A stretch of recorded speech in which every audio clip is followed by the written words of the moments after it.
Now, not everyone has got equity in their own property, and not everyone's even got their own property.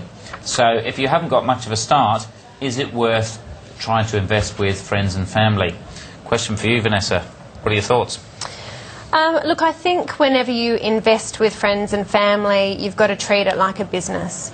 There are pros and there are cons to investing with friends and family, and I think it's really important to write that pros and cons list up front and to work out what would happen worst case scenario should this particular situation come up. So I think it's very important to be really clear about the arrangement that you have and treat it like a business.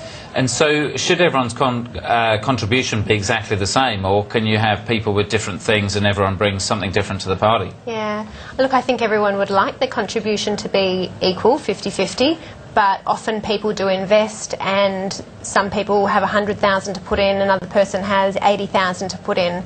So in that case there may be different agreements in place about how the property is conducted, and the responsibilities ongoing of that property because of the difference in contribution up front.